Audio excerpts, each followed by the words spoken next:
Добрый день. Меня попросили рассказать о работах по НИОК, но, наверное, было неправильно рассказать о работах без, собственно, рассказа о самом заводе, поэтому я начну с того, что сейчас завод представляет себя в настоящий момент.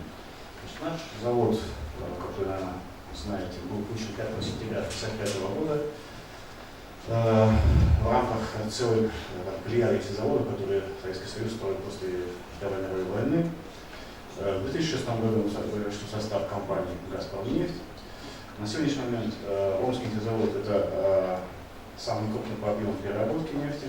Мы удерживаем последние несколько лет это место, отобрав его у Киришского нефтеперерабатывающего завода компании «Сургутнефтегаз».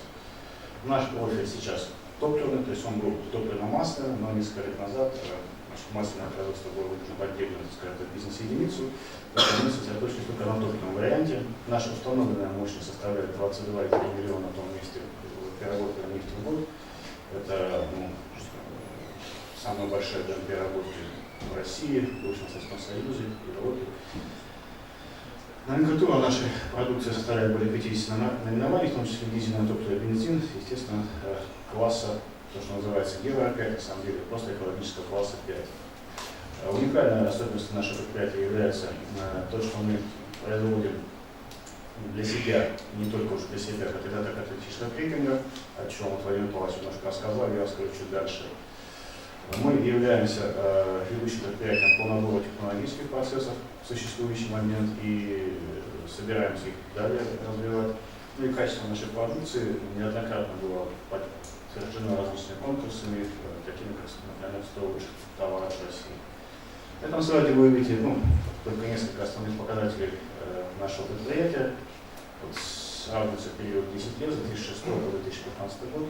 Вы увидите, насколько вырос объем переработки, фактически он достиг почти своего потолка, насколько выросли инвестиции в переработку до 30 миллиардов рублей. То есть это все вызвано ужесточающимися требованиями к моторным топливам, а также к необходимости увеличить выгоду переработки.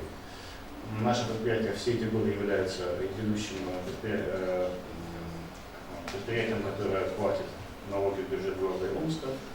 Ну и, может быть, для аудитории, которая сидит там на задних рядах, возможно, интересна последняя строчка этого слайда.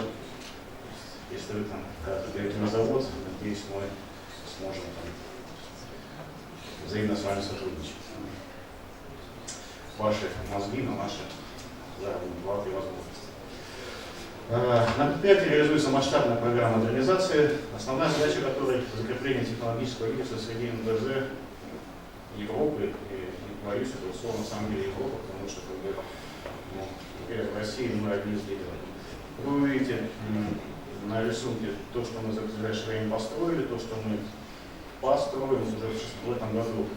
У нас закончился проект по увеличению мощности процесса алкилирования. В конце прошлого года мы закончили реконструкцию комплекса КТ. Сильно реконструировали коренным образом установку первичной переработки нефти АТ-9. Какие цели мы при этом ставили? Это увеличение выгоды переработки до 97%, увеличение отбора светлых нефтепродуктов до 82%, увеличение маржи переработки нефтяного сырья и существенное снижение негативного воздействия на окружающую среду. Вот здесь по годам, как вы увидите, значит, основные этапы реконструкции. Мы начали с реконструкции гидрочисток 4.6, 4.9, основной 4.9 первое на нашем предприятии, которое начало выпускать компоненты дизельного топлива 5 класса. В 2010 году мы пустили крупнейшую в стране в Европе мощность по изоляции легких бензиновых фракций. По российскому технологии лицензия нефтехимии город Краснодар. В 2012 году мы пустили сразу 2 установки. Одну это в мае гидрочистку бензино-каталитического крекинга по лицензии французской фирмы Axens. В конце года мы пустили мощностью 1,2 миллиона тонн бензина в год. В конце года мы пустили установку по гидрочистке дизельного топлива, лицензия американской компании LP мощностью 3 миллиона тонн дизельного топлива в год. Как я говорил, в прошлом году мы закончили реконструкцию комплекса КТ-1.1. И с 2016 года мы полностью, в принципе, мы в прошлом году практически весь дизель у нас шел 5 класса, и бензин шел только 80-й бензин, иногда 4 класса. Но в этом году мы, как положено, перешли на выпуск моторных топливов только 5 класса. Одним из ваших направлений является это мощность наша битумная установка. Но я здесь пока не буду останавливаться, она как бы у нас не совсем в тренде выступления, но тем не менее, что будет дальше? Мы собираемся строить новую установку замедленного коксования мощностью 2 миллиона тонн в год, которая позволит увеличить глубину переработки. Комплекс гидрокрекинга вакуумного газоля, тоже мощностью 2 миллиона тонн в год. И комплекс первичной переработки нефти, установка мощностью 9 миллионов тонн в год, которая позволит нам вывести из эксплуатации 300 установок. Вот как раз катализаторное производство, главное направление нашего НИОКа. Ну, еще повторю, мы единственный завод в России, который производит катализатор каталитического крекинга до недавних пор для себя, а начиная с 2014 года мы в жесткой конкурентной борьбе начали поставлять, выиграли тендер на поставку катализатора крекинга в московский нефтеперерабатывающий завод, и до сих пор туда поставляем его с хорошими результатами. Значит, коллеги из Москвы довольны октановыми сборами. И в прошлом году мы выиграли тендер на поставку катализатора каталитического крекинга в Ангарск, на завод принадлежащей компании «Роснефть», и также, в принципе, успешно работаем. Более того, мы могли бы, считаем, что расширить объем поставок, например, Ярославский, нефтеоксинтез, но наша мощность на самом деле ограничена порядка 3000 тонн в год, поэтому на сегодняшний момент мы этим сдерживаем себя. В области науки, в таком тесном сотрудничестве с Институтом проблем переработки углеводородов были разработаны новые технологии получения катализаторов крекинга и опалывания.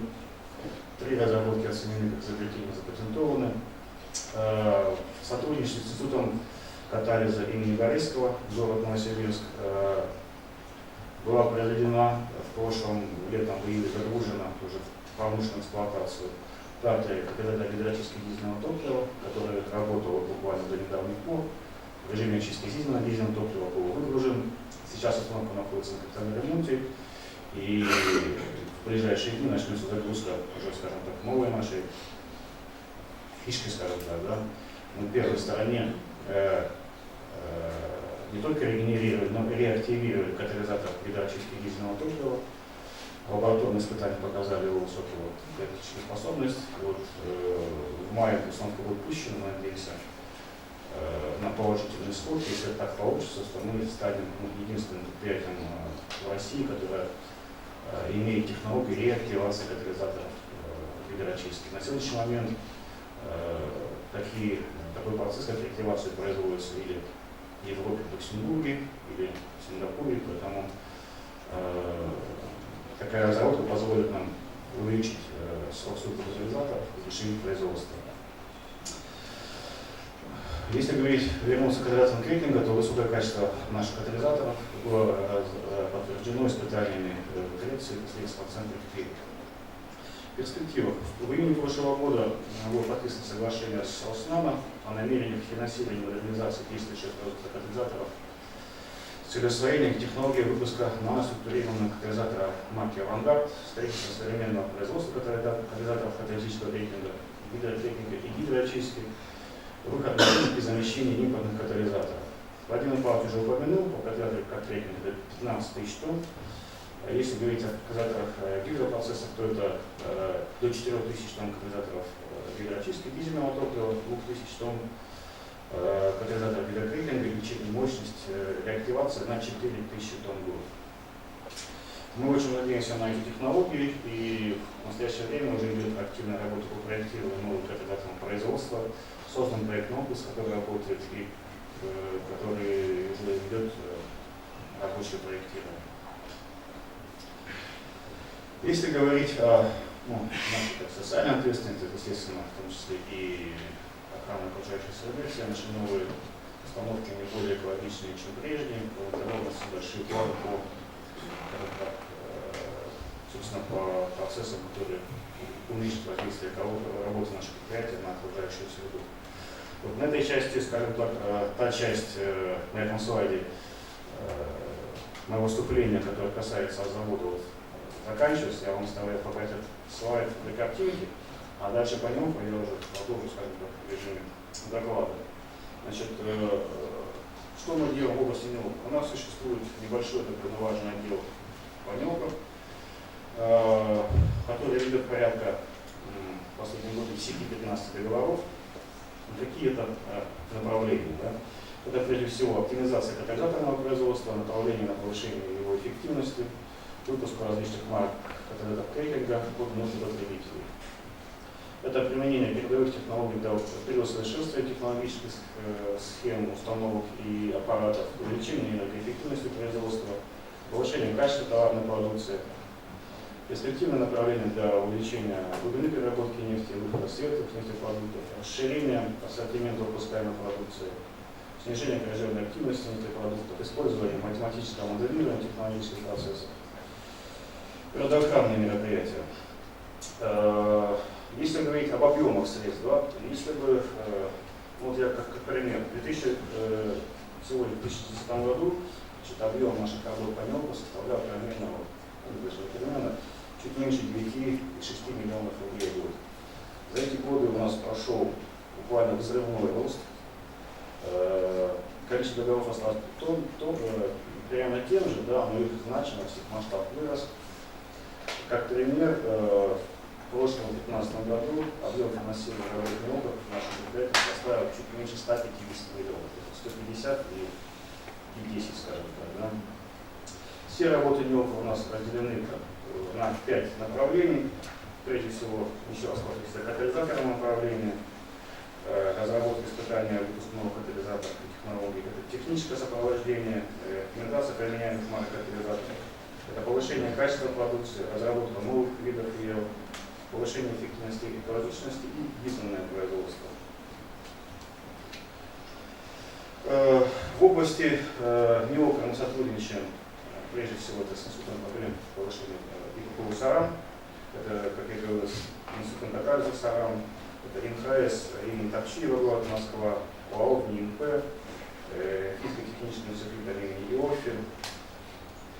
Ну, я просто перечислю, какие договора мы, допустим, на последнее время провели.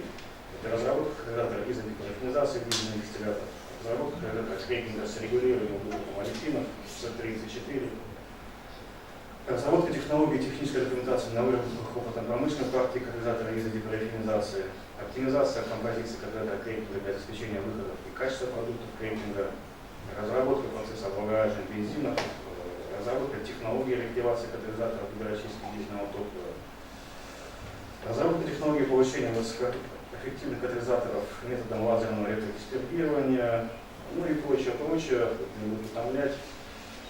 Если перейти уже от катализатора на тематике, то еще могу, скажем так, похвастаться.